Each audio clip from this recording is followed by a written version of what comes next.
अस्सलाम वालेकुम दोस्तों, अभी फिर जो है ना एक नई वीडियो के साथ हाजिर हैं। और आज का जो हमारे पास जो वीडियो है, जो टॉपिक है, वो साइंस के वो एमसीक्यूज हैं जो पीएसटी के टेस्ट में ईटर की तरफ से जो कंडक्ट किया गया था 24/4/2022 को, यानी 24 अप्रैल को जो हुआ था डी खान डिवीजन का, उसके जो साइंस के एमसीक्यूज हैं वो हमने इकट्ठे किए हैं और सबको डिटेल के साथ 1 बाय 1 जो है डिस्कस करते हैं, उनको सॉल्व करते हैं।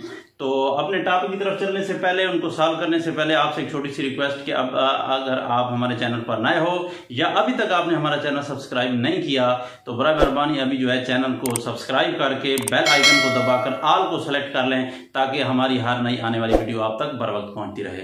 तो चलते हैं टॉपिक की तरफ। आपके जो पहला एमसीक्यूज है उसमें Audible frequency range of the dogs is dash hertz. Dogs की ऑडिबल फ्रीक्वेंसी रेंज क्या है? तो याद रखें कि हमारे पास पहला ऑप्शन इसमें था 23 to 3500 हर्ट्ज। ये फ्रीक्वेंसी है, फ्रीक्वेंसी की यूनिट हर्ट्ज होती है। फ्रीक्वेंसी आपके पास क्या चीज है? जो हमारे पास वेव्स जब क्या करती हैं, ट्रैवल करती हैं, तो एक जो वेव होती है, एक वेव का पास होना किसी, इसके ऊपर हम कहते हैं 1 हर्ट्ज को 1 सेकंड में। अगर 2 वेव इधर से पास हो गई 1 सेकंड में तो 2 हर्ट्ज हो गई, 3 हो गई तो 3 हर्ट्ज हो गई। इसका मतलब अगर 1000 वेव 1 सेकंड में एक जगह से पास हो जाए, क्रॉस कर जाए, तो इट मीन्स कि उसकी फ्रीक्वेंसी 1000 हर्ट्ज है। अच्छा, वो फ्रीक्वेंसी आ रही होती है, वो वेव्स आ रही होती हैं और क्या करते हैं, strike on our air drum, हमारे कान के पर्दे के साथ स्ट्राइक करती हैं और कान का पर्दा क्या करता है, vibrate exactly in the same manner as that of the vibrating body. तो बिल्कुल उस तरह वाइब्रेट करता है और उस तरह वाइब्रेट करने से हमारे पास क्या हो जाता है, यानी कान का पर्दा आप सोचें यानी कितना वाइब्रेट कर सकता है 1 सेकंड में, कितने से कम कितने चक्कर पूरे कर सकता है और ज्यादा से ज्यादा कितने करता है। तो कम 23 से लेकर 3500 हर्ट्ज ये जो है काऊ की फ्रीक्वेंसी, गाय वगैरह की तकरीबन ऑडिबल फ्रीक्वेंसी रेंज है। यानी 23 से अगर फ्रीक्वेंसी कम हो तो गाय वगैरह नहीं सुन सकती और 3500 से ज्यादा हो जाए फिर भी नहीं सुन सकती। इस तरह 17 जो है ये एलिफेंट्स और इनकी है, ये कितनी है आपके पास 17 से लेकर इंफ्रासोनिक है आपके पास 10,000 हर्ट्ज तक जो है ना ये सुन सकते हैं। और 20 हर्ट्ज से लेकर 20,000 या 20 किलो हर्ट्ज जो है ये ह्यूमन बींग्स की है, इंसानों की आमतौर पर जो एवरेज जो फ्रीक्वेंसी है, जो हम ऑडिबल फ्रीक्वेंसी रेंज है, जो हम आवाज सुन सकते हैं, वो कम से कम 20 हर्ट्ज की हो फ्रीक्वेंसी उसकी और मैक्सिमम 20,000 हर्ट्ज हो, ये इंसानों के लिए है। और डॉग्स की वैसे आमतौर पर जो जनरली एवरेज वैल्यू दी जाती है वो तकरीबन 60 to 45,000 है। तो नियर अबाउट यही गिवन ऑप्शन हमें नजर आ रहा है। इट मींस कि आज डॉग्स की जो ऑडिबल फ्रीक्वेंसी रेंज है वो आपके पास क्या है, कौन सी होगी? देखो 20,000 तक जो है ना ये ऑडिबल फ्रीक्वेंसी रेंज है। 20,000 से अगर ज्यादा हो जाए तो वो आपके पास अल्ट्रासाउंड होती है और 20 से कम हो जाए तो उसको इंफ्रासाउंड कहते हैं या इंफ्रासोनिक्स कहते हैं। तो इट मींस कि डॉग्स जो है हमारे पास ये क्या है, अल्ट्रासाउंड फ्रीक्वेंसी को सुन सकते हैं। ठीक हो गया, करेक्ट ऑप्शन इसका क्या हो गया, अल्ट्रासाउंड डॉग्स वाला। ठीक होगी, आगे नहीं चलते हैं। Rambo is produced. अच्छा, एक और बात जो है, इससे पहले डॉग्स की फ्रीक्वेंसी रेंज का मैं आपको एक चीज दिखा देता हूं। यहाँ पे आपको एक जो है वो नजर आएगा, एक पिक्चर नजर आएगी, उसमें डॉग्स की फ्रीक्वेंसी देखें आप कहां से कहां तक है, एलिफेंट्स की कहां से कहां तक है, ठीक है, और वेल्स वगैरह की भी, ये आपको यहां से यहां तक आगे जो है, और ह्यूमन बींग्स की भी नजर आ रहा है क्लियर कट। तो बहरहाल चलते हैं नेक्स्ट की तरफ। आपके पास rainbow is produced due to the dash of light. Rainbow आपने देखा आसमान के ऊपर जो है एक रैम्बो बनती है बड़ी खूबसूरत डिफरेंट कलर्स की। तो ये आपने कभी सोचा है किस टाइम बनती है? तो ये या तो सुबह के टाइम जब बारिश होती है, तो आप अगर सुबह का टाइम है बारिश, तो अगर आप क्या करते हैं, अगर सन की तरफ मुंह करेंगे तो आपकी बैक साइड पे बनेगी। ठीक है, यानी आपके पास क्या है, आपको या तो उस रैम्बो को देखने के लिए आपको क्या करना चाहो, यूर जो आपकी जो पीठ है, यानी your back should be on the side of sun, सूर्य की तरफ होनी चाहिए। और अगर असर का टाइम है, उस टाइम जो है बारिश हुई है, तो असर के टाइम जो है इस तरफ रैम्बो बनेगी, यानी ईस्ट की तरफ बनेगी, और सुबह के टाइम जो है वो वेस्ट की तरफ बनती है। तो बहरहाल कैसे बनती है, वो बनती ऐसे है। इसके लिए मैं आपको एक चार्ट दिखा देता हूं। आप इसके ऊपर आपको नजर आ रहा होगा कि लाइट जब आती है, जो ही वाटर के जो ड्रॉपलेट्स उसमें एंटर होती है, तो वाटर ड्रॉपलेट्स एज ए किसका काम करते हैं, प्रिज्म का काम करते हैं, और उसके अंदर थोड़ी सी क्या हो जाती है, रिफ्रैक्ट होती है। रिफ्रैक्ट होने के साथ डिस्पर्स भी हो जाती है, लाइट डिस्पर्स हो जाती है, इसलिए हम इसको क्या कहेंगे, रैम्बो बनती है वो डिस्पर्शन की वजह से। डिस्पर्शन वो प्रोसेस है जिसमें जो सफेद रोशनी है वो 7 रंगों से मिलकर बनी है, और क्या करते हैं रैम्बो के अंदर वो 7 जो बुनियादी रंग हैं उनको जो उसमें कन्वर्ट कर देती है, यानी वो 7 रंगों के अंदर कन्वर्ट कर देगी। अगर इनको आप देखें तो एक आप फार्मूला वो बना लेते हैं। फॉर एग्जाम्पल ये आपके पास देखो व्हाइट लाइट आ रही है और इधर आपके पास ये वाटर ड्रॉपलेट्स हैं, इधर से एंटर होकर ये क्या हो जाती है, 7 रंगों में क्या हो जाती है, डिवाइड हो जाती है, उसमें डिवाइड हो जाती है, स्प्लिट हो जाती है। तो सॉरी इस तरह नहीं, इस तरह करके ये एक हो गया, दूसरा हो गया, तीसरा, चौथा, ठीक है, पांचवा, छठा, सातवां। इसको आप याद रखने के लिए वो कर रहे हैं VIBGYOR, विबगॉयर। विबगॉयर क्या है? V violet, I indigo, B blue, VIBGYOR. G green, Y yellow, O orange और आर रेड हो जाएगा। तो ये 7 कलर्स के अंदर यानी सफेद रोशनी का 7 रंगों में तकसीम हो जाना, इसको हम क्या कहते हैं? डिस्पर्शन ऑफ लाइट कहते हैं। ठीक है, तो ये डिस्पर्शन की वजह से बनती है। तो करेक्ट ऑप्शन आपके पास क्या हो गया? ये आपके पास डिस्पर्शन ऑफ लाइट हो गया। तो ऑप्शन सी जो हो गया वो करेक्ट हो गया, यानी डिस्पर्शन ऑफ लाइट। तो मैं जरा इसको जो है वो रेड के साथ वो कर लेता हूं। तो बहरहाल ये रेड कलर के साथ कि ये डिस्पर्शन ऑफ लाइट हो गया। आगे चलते हैं। The wears and tears of the pebbles and the boulders with one another is called. जब बारिश आती है या आपके पास तूफान आ जाता है, तो खुदा न खास्ता आंधी होती है, बारिश होती है, पानी जो है वो सैलाब आ जाता है, उसमें मुख्तलिफ जो पेपर्स होते हैं, कंकरियां आपस में एक दूसरे के साथ टकराती हैं, रगड़ होती है या एक दूसरे के साथ टकराने से घिस जाती हैं, या इसको बोल्डर्स क्या कहते हैं? ढीले, यानी जिसको सराइकी में भट्टा कहते हैं। ठीक है, ढीले बोल्डर्स, ठीक है, और उर्दू में ढीले कहा जाते हैं उनको बरल। तो वो बट्टे वगैरह जो बनते हैं उसमें घिस जाते हैं। अच्छा, इसमें आपको एक पिक्चर दिखा देता हूँ। इसमें अगर आप देखें तो मुख्तलिफ पेपर जो है घिसे हुए हैं और घिस कर आपस में क्या हो गए हैं, यानी सॉफ्ट हो जाते हैं। थोड़ी उनकी जो नोकीली पत्रियां होती हैं, साइड वाली नोकीले, वो खत्म हो जाते हैं। इसको हम एट्रिशन कहते हैं। ठीक है, इस प्रोसेस को क्या कहा जाता है? जिसके अंदर वो गोल इसमें यह होता है, इसको एट्रिशन। तो इट मीन्स कि ये आपका ऑप्शन जो है वो डी ऑप्शन करेक्ट है। आगे आ जाता है आपके पास isobar of the same dash. ये आपके पास क्या चीज है? केमिस्ट्री का एमसीक्यूज है कि एक आपके पास आइसोबार। आइसोबार क्या होते हैं? आइसोबार यहाँ पे अगर आपको मैं दिखाऊं तो एक जो है ना, ये चार्ट दिखा देता हूं। इसमें अगर आपको देखें तो इसमें आपके पास आर्गन है, एक पोटाशियम है और कैल्शियम है। तो इन तीनों का मास नंबर सेम है। ठीक है, पोटाशियम के अगर आप देखें हमारे पास, ये आर्गन का पहले कर लेते हैं। तो आर्गन जो है आपके पास, आर्गन के अंदर क्या है? इसके जो वो हैं, यानी इसका नंबर ऑफ प्रोटॉन है वो आपके पास क्या चीजें 18 हैं, और पोटाशियम के पास 19 है, और आपके पास क्या नाम है, कैल्शियम के जो है वो 20 हैं। तो अब इसके अंदर प्रोटॉन जो है वो 18 है, तो इलेक्ट्रॉन भी 18 होंगे, और प्रोटॉन के साथ आगे जो है 22 क्या इसमें शामिल होते हैं? न्यूट्रॉन शामिल होते हैं 22। तो ये बन जाता है इसका मास नंबर 40। इस तरह आपके पास इसके अंदर जो न्यूट्रॉन होते हैं वो होते हैं 21, तो ये भी बन जाता है 40, और इसके अंदर भी न्यूट्रॉन होते हैं 20, तो ये बन जाता है 40। तो इसमें अगर आप देखें तो सबका मास नंबर सेम है, बट डिफरेंट केमिकल एटम्स हैं, डिफरेंट केमिकल एलिमेंट्स के एटम्स हैं, एक आर्गन का, एक पोटाशियम का, एक कैल्शियम का, लेकिन तीनों के अंदर नंबर ऑफ न्यूट्रॉन डिफरेंट हैं और नंबर ऑफ प्रोटॉन भी डिफरेंट हैं। तो इट मींस कि जिसके अंदर नंबर ऑफ न्यूक्लियॉन्स डिफरेंट हों, यानी वो पार्टिकल जो न्यूक्लियस में रहते हैं उनको क्या कहते हैं? Residents of the nucleus are called nucleons. तो न्यूक्लियॉन डिफरेंट हो उनको हम आइसोबार कहते हैं, यानी having the same mass number. अगर मास नंबर देखें सबका 40 है, एटॉमिक नंबर सबका चेंज है, प्रोटॉन नंबर सबके चेंज है, न्यूट्रॉन नंबर सबके चेंज है। तो atoms of the different elements have the same atomic number, same mass number, but different atomic number are called isobars. ठीक हो गया जी। तो इसका करेक्ट ऑप्शन जो है वो आपके पास उसका मास नंबर है। तो आइसोबार का मास नंबर सेम होता है, अगरचे होते डिफरेंट एटम्स हैं।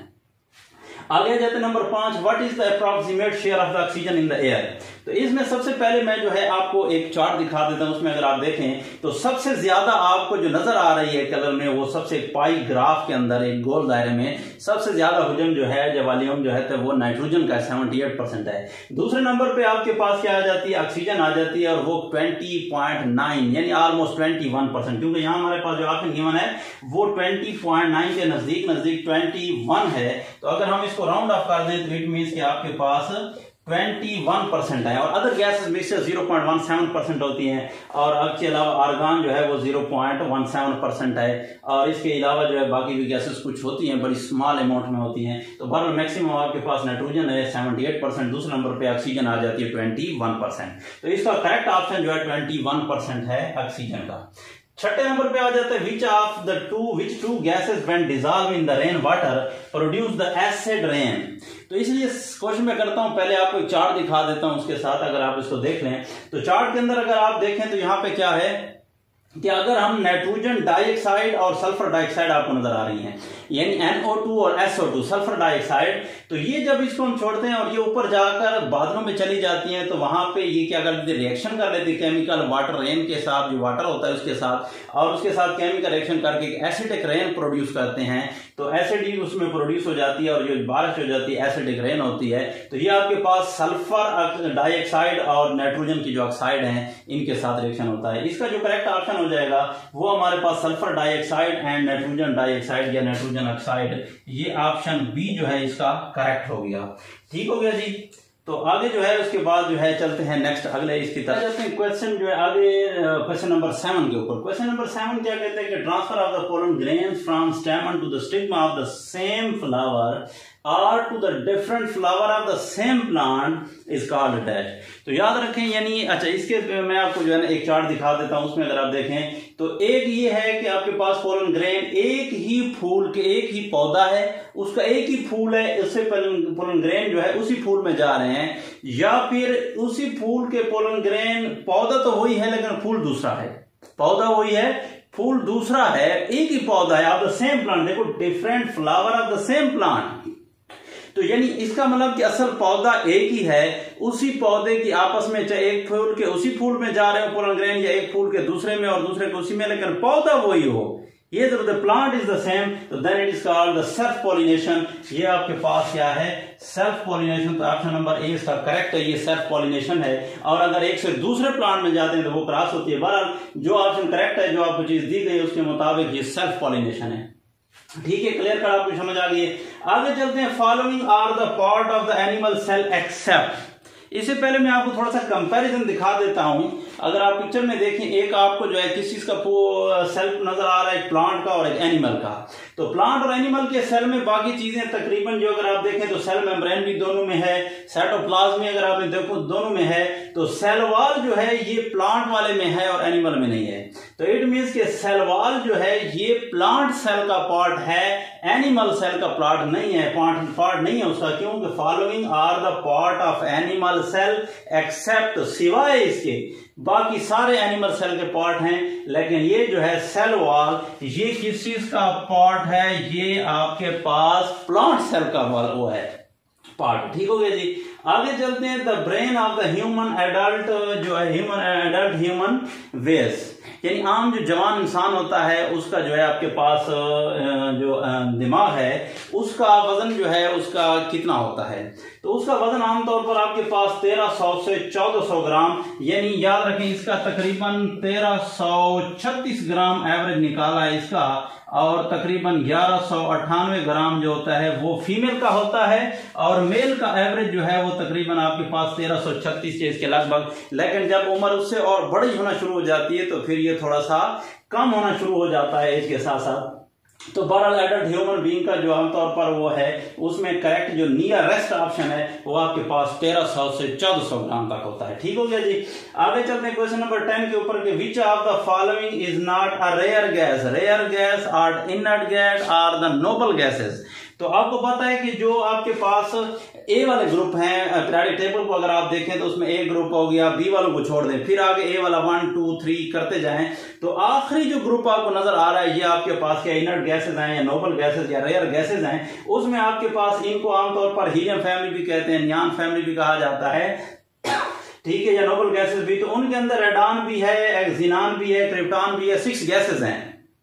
लेकिन ओजोन उनमें शामिल नहीं है, क्योंकि ओजोन असल में क्या चीज है, ये आप अगर चार्ट में आपको दिखा रहा हूं इसमें देखें तो जमीन के नजदीक वाली जो सतह है खास 0 से लेकर 10 किलोमीटर तक का, ठीक है, ये आपको नजर आ रहा है कि कौन सी स्फेयर है। उस स्फेयर के अंदर आपको जो है क्या है, ये इस जो खत्म होती है उसके अगली जो स्फेयर स्टार्ट हो रही है, यानी 10 किलोमीटर के बाद से ऊपर, उसके अंदर स्टार्टिंग में आपको ओजोन लेयर नजर आ रही है, O3 होती है ये, यानी आपके पास ऑक्सीजन का ट्रिपल बॉन्ड होता है इसमें, O3, तो ये आपके पास ऑक्सीजन चूंकि आपके पास इनर्ट गैसेस में नहीं है, तो इसका करेक्ट ऑप्शन जो है आपके पास ओजोन है। Ozone inert gases, rare gases या नोबल गैसेस में नहीं आता, ऑक्सीजन का अपना ग्रुप है। ठीक हो गया जी। आगे चलते हैं, the value of the prefix Deka is, physics का क्वेश्चन है आपके पास। हमने जो है स्पेशल पावर ऑफ 10 को एक स्पेशल नाम दिए हैं, जैसे आप कहते हैं ना किलोग्राम, किलो मीन 10⁻3, 10⁻3 यानी 10 की ताकत 3, 10 की ताकत 3 का मतलब होता है 1000, यानी 10 की ताकत जितनी होती है 1 के साथ उतने 0 बनते हैं, तो 10 की ताकत 3 को हम 1000, इसको किलो कहते हैं। 10⁻4 का कोई नाम ही नहीं है, ठीक है, क्योंकि 1 2 3 10 की पावर जो 1 होती है ये आपके पास डेका है, 10⁻1 डेका है। 10 की नंबर 2 जो है वो हेक्टो है, 10⁻3 किलो है। 3 के बाद फिर 3 दिन बढ़ना शुरू हो जाते हैं, फिर 3 के बाद 10⁻6 हो जाती है, ठीक है, वो आपके पास मेगा है, फिर 9 हो जाती है, गीगा होती है। हम कहते हैं इतने जीबी की फाइल है, ये इसमें गीगा बाइट होते हैं, जी गीगा बी बाइट, तो गीगा बाइट तो असल में इसमें क्या है, अब वो जो डेका है वो असल में 10⁻1 है, यानी आप एक डेका मीटर का मतलब होगा 10 मीटर। अगर 10 मीटर हूं तो हम उसको एक डेका मीटर कहेंगे, अगर 10 ग्राम हूं तो एक डेका ग्राम कहेंगे, तो वो 10⁻1 वाला ऑप्शन ही नहीं है, तो इसलिए आपके पास जहां पे जो करेक्ट ऑप्शन है वो आपके पास डी ऑप्शन है, नन ऑफ द अबव, इनमें से कोई भी करेक्ट नहीं है। तो करेक्ट है कौन सा, 10⁻1 या सिंपल 10 लिखा हो फिर भी ठीक है। आगे आ जाते हैं नंबर 12 के ऊपर, विच of the following is not the chemical change. Chemical change chemistry का क्वेश्चन है। केमिकल चेंज वो होती है जिसको आप जब एक दफा हो जाए तो बैकवर्ड नहीं ले आ सकते। मसलन लकड़ी है, ठीक है, यहाँ पे मैं आपको दिखा देता हूँ, अगर देखें लकड़ी जल गई है तो अब दोबारा आपके पास जो ऐश है, राख वगैरह है, या उसकी जो गैसेस कार्बन डाइऑक्साइड वगैरह प्रोड्यूस हो गई हैं और दोबारा उनसे आप लकड़ी नहीं बना सकते, ये केमिकल चेंज आ गई है। तो केमिकल चेंज वो होती है, अब इसमें जो ऑप्शन आपको गिवन है केमिकल चेंज के वो कौन कौन से हैं, द वैल्यू ऑफ द, अच्छा किधर है, अच्छा इधर आगे दिए हुए, बर्निंग, जलने वाला, ये तो लाजमी बात है, क्या हो गया, केमिकल चेंज है। मिल्क इनटू कर्ड, जब दूध एक दफा दही में तब्दील हो जाए तो वापस दूध नहीं बनता है, ठीक है। तो फोटोसिंथेसिस भी हो गया, जो पौधों का प्रोसेस होता है खुराक बनाने का, दोबारा लाइट वगैरह से, ये भी नहीं हो सकता वापस। तो dissolving of the sugar in water. 9th और 10th की जो है केमिस्ट्री के अंदर बकायदा प्रैक्टिकल है, जिसमें क्या किया जाता है, जब आप साल्ट को सॉल्व कर देते हैं वाटर के अंदर, दोबारा हम उसको सेपरेट भी कर सकते हैं, अलग भी कर सकते हैं प्रोसेस के साथ। तो ये शुगर जो है वो डिजॉल्व हो, अगर पानी को आप क्या करते हैं, गर्म करते रहें तो पानी बुखरात में उड़ता रहेगा, हत्ता के आखिर में सिर्फ शुगर रह जाएगी। तो इनको आप चेंज वापस ले आ सकते हो, पानी को अलग कर सकते हो उसमें। तो बहरहाल इसका जो करेक्ट ऑप्शन है वो आपके पास क्या चीज है, dissolving of the sugar in water. ये केमिकल चेंज नहीं है, फिजिकल चेंज है, ठीक हो गया। आगे क्वेश्चन नंबर 13 पे कि व्हेन हार्ट कॉन्ट्रैक्ट्स, जब दिल सुकड़ता है, ठीक है, जब धड़कन हो रही होती है इस तरह से, वो क्या करता है, तो ऑक्सीजनेटेड ब्लड।